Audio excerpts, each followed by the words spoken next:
चलिए आज का टॉपिक शुरू करते हैं। टीनिया सोलियम, इसको टेपवर्म भी बोला जाता है।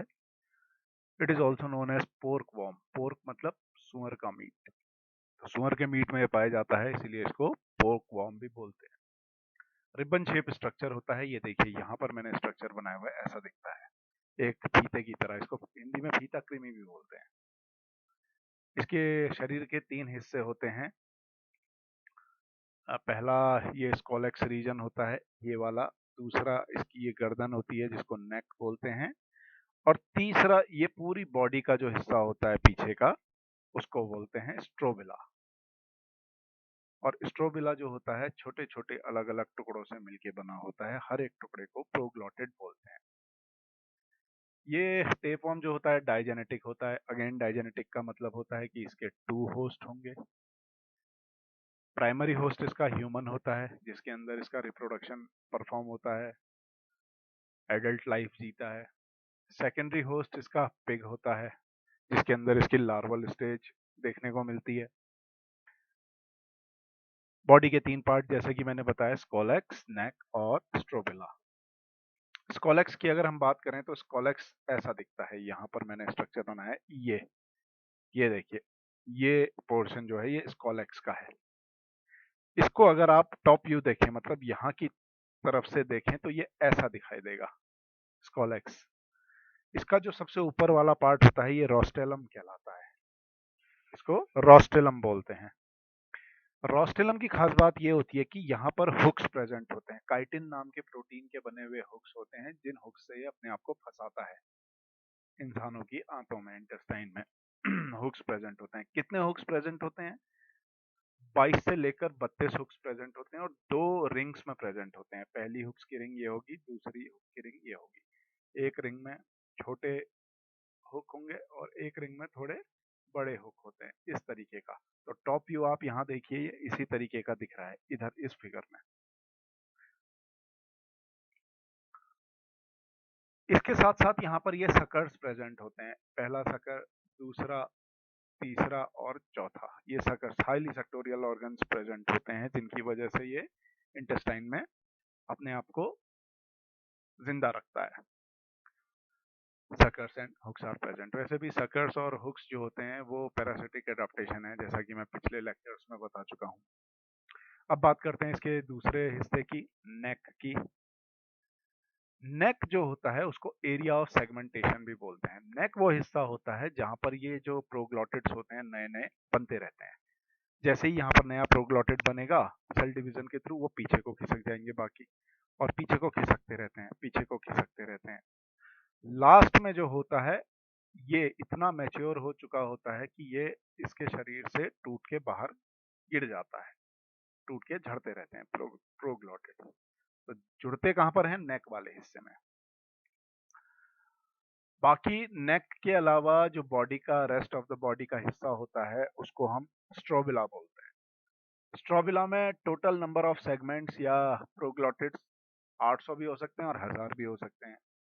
अब इनका जो डिफरेंशिएशन होता है वो किस तरीके का होता है, ये समझ लीजिए। 1 से लेकर 200 तक जो शुरू के प्रोग्लॉटिड होते हैं, ये मतलब यहाँ तक नेक से जो स्टार्टिंग पॉइंट में होंगे, यहाँ पर शुरू में, वो इमेच्योर प्रोग्लॉटिड्स कहलाते हैं। उसके बाद 40-50 प्रोग्लॉटिड जो होते हैं वो प्योरली मेल ऑर्गन होता है, मेल पार्ट होता है इसमें। उसके बाद 250 से करीब 650 तक जितने भी प्रोग्लॉटिड आपको पीछे की ओर को देखने को मिलेंगे, वो हर्माफ्रोडाइट देखने को मिलेंगे। मेल फीमेल पार्ट दोनों होगा उसमें, मेल एंड फीमेल। और ये मैच्योर प्रोग्लॉटिड्स कहलाते हैं।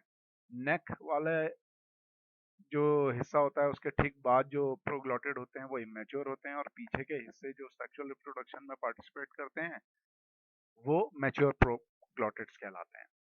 650 प्रोग्लॉटिड्स के बाद वाले जो होते हैं उनको ग्रेविड प्रोग्लॉटिड्स बोलते हैं, बूढ़े प्रोग्लॉटिड। खास बात क्या होती है, इन्हीं के अंदर, ग्रेविड प्रोग्लॉटिड्स के अंदर लार्वा भरा होता है इस टेपवर्म का। और जब ये प्रोग्लॉटिड यहाँ से टूट के गिरते हैं बाहर, इंटेस्टाइन में टूट के गिर जाते हैं और फीकल मैटर के साथ शरीर से बाहर निकल जाते हैं, तो वो लार्वा भी शरीर से बाहर निकल जाता है। अब इसमें खास बात यह है कि यूटेरस जो होगा इनका वो ब्रांच्ड होता है, ये बहुत इंपॉर्टेंट बात है। यूटेरस ब्रांचिंग मतलब उसके अंदर देखने को मिलती है, इस तरीके का स्ट्रक्चर होता है। अच्छा, मैंने अभी आपको बताया कि प्रोग्लोटिड्स टूट के गिरते रहते हैं, तो इस प्रोसेस को एपोलाइसिस बोलते हैं। Last gravid segment usually detach one by one and pass out of the body of primary host with the pieces. मतलब जो प्राइमरी होस्ट होगा ह्यूमन, उसके शरीर से ये टेपवर्म बाहर कैसे निकलता है, वो एपोलिसिस के थ्रू निकलता है।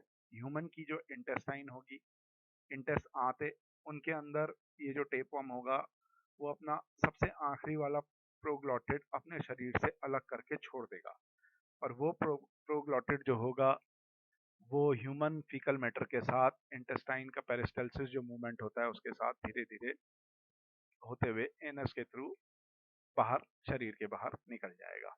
तो ये टीनिया सोलियम के बारे में थोड़ा बहुत इंटरेस्टिंग फैक्ट्स थे। इनमें से क्वेश्चन थोड़ा कम पूछा जाता है, ये जो पेज है ये तो खाली नॉलेज के लिए है, थोड़ा स्ट्रक्चर आप देख लीजिए।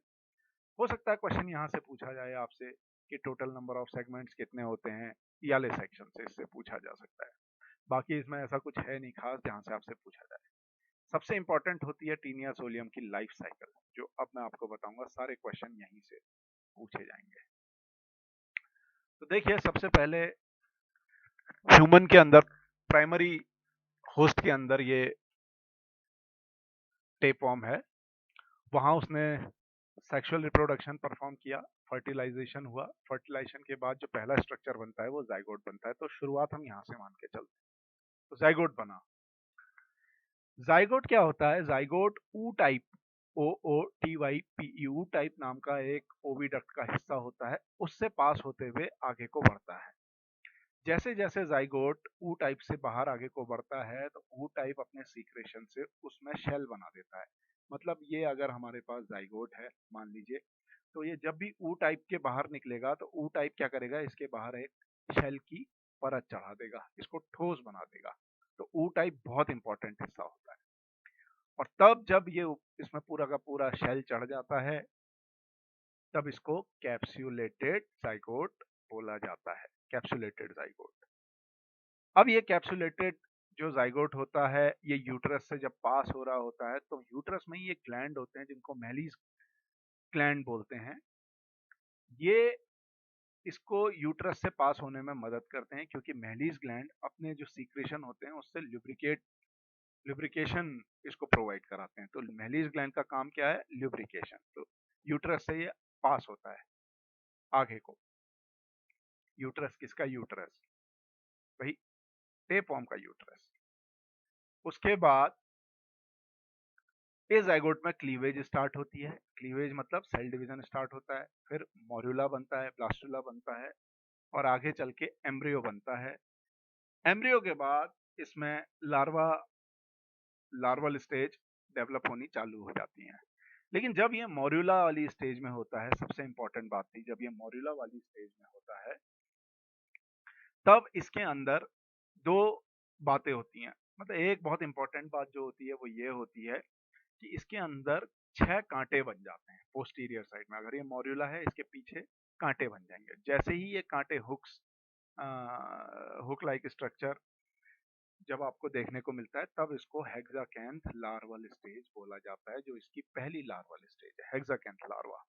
अब हेक्साकैंथ लार्वा क्या होता है, धीरे धीरे समय के साथ ये डबल मेम्ब्रेन से सराउंड होता है। जैसे ही इसमें दूसरी मेम्ब्रेन चढ़ जाती है, तब इसको ऑन्कोस्फेयर लार्वा बोल दिया जाता है। ये दूसरी स्टेज आ गई। ऑन्कोस्फेयर लार्वा जो होता है वो ग्रेविड प्रोग्लोटिड से बाहर निकल जाता है एपोलिसिस के थ्रू। एपोलिसिस वही मेथड होती है जब ग्रेविड प्रोग्लोटिड्स जो होते हैं, टुकड़े जो होते हैं, वो टेप फॉर्म से बाहर टूट टूट के फीकल मैटर के साथ मिलके बनते रहते हैं। अब ये फीकल मैटर से ये ऑन्कोस्फेयर लार्वा बाहर आ चुका है, ह्यूमन के शरीर से बाहर आ चुका है, टेप फॉर्म के शरीर से बाहर आ चुका है। अब इस फीकल मैटर पे पिग क्या करता है? सरवाइव करता है। या ये फीकल मैटर बरसात के साथ कंटामिनेट होकर पानी गंदा करता है और पानी में ये चीज पहुंच जाती है, ऑन्कोस्फेयर लार्वा। तो पिग इस फीकल मैटर को जब खाता है तो वो ग्रेविड प्रोग्लॉटिड को भी उसी के साथ खा जाता है। ग्रेविड प्रोग्लॉटिड के अंदर ऑन्कोस्फेयर जो लार्वा प्रेजेंट होता है वो पिग की इंटेस्टाइन में पहुंच जाता है और इस तरीके से यहाँ पर प्राइमरी होस्ट से सेकेंडरी होस्ट के अंदर इस टेपवॉर्म की एंट्री हो जाती है। अब पिग की इंटेस्टाइन के अंदर जो उसके एंजाइम्स होते हैं जिनको गैस्ट्रिक एंजाइम्स बोलते हैं, वो क्या करते हैं, इस ऑन्कोस्फेयर की मेम्ब्रेन को तोड़ते हैं, डिसइंटीग्रेट करते हैं और ऑन्कोस्फेयर इस तरीके से उसकी जो मेम्ब्रेन जैसे ही टूटती है तो उससे जो हेक्साकैंथ लार्वा होता है वो इंटेस्टाइन में, सुअर की इंटेस्टाइन जो होती है उसमें रिलीज हो जाता है। जैसे ही इंटेस्टाइन में या उसके गट में या उसके पेट की बात करें, वहां पर ये हेक्साकैंथ लार्वा रिलीज होता है तो वो बाइल सॉल्ट्स के कांटेक्ट में इमीडिएटली आता है। बाइल सॉल्ट्स क्या करते हैं, इस हेक्साकैंथ लार्वा को एक्टिवेट करते हैं। जैसे ही हेक्साकैंथ लार्वा एक्टिवेट होता है, ये सुअर की आंतों को कुरेदने लग जाता है, उनमें ड्रिल करने लग जाता है, उनमें होल करने लग जाता है।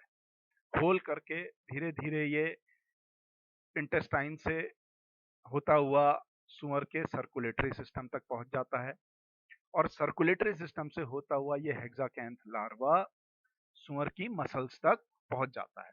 जैसे ही मसल्स तक पहुंचता है, हेक्साकैंथ लार्वा में फिर एक सिस्ट चढ़ जाती है।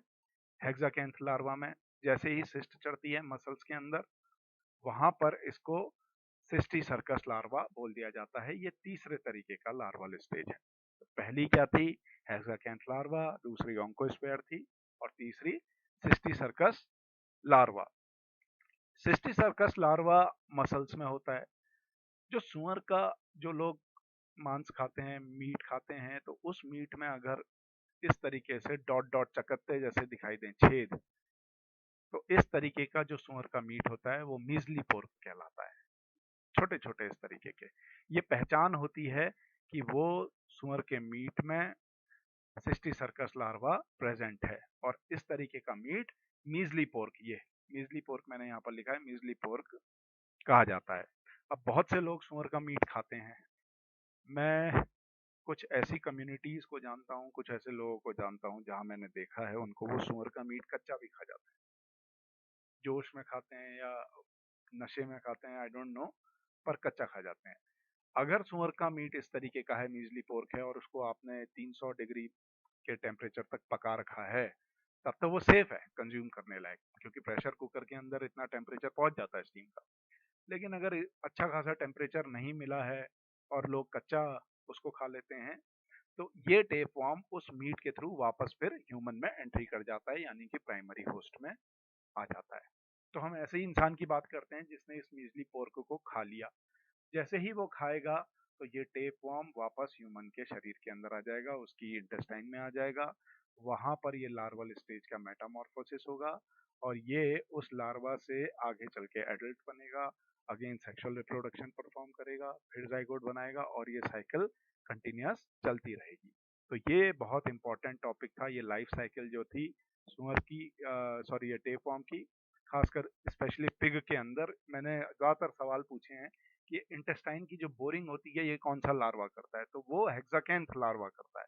ऑन्कोस्फेयर जब इसके अंदर पहुंचता है तो इंटेस्टाइन से ऑन्कोस्फेयर की बाहर की मेम्ब्रेन डिसइंटीग्रेट होती है, हेक्साकैंथ को रिलीज करती है।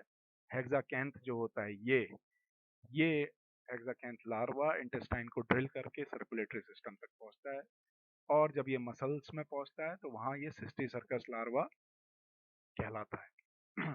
तो ये बहुत इंपॉर्टेंट था और इसके नोट्स बना लीजिएगा, क्वेश्चन पढ़िएगा, इसके अच्छी तरह समझ में आ जाएगा। Thank you.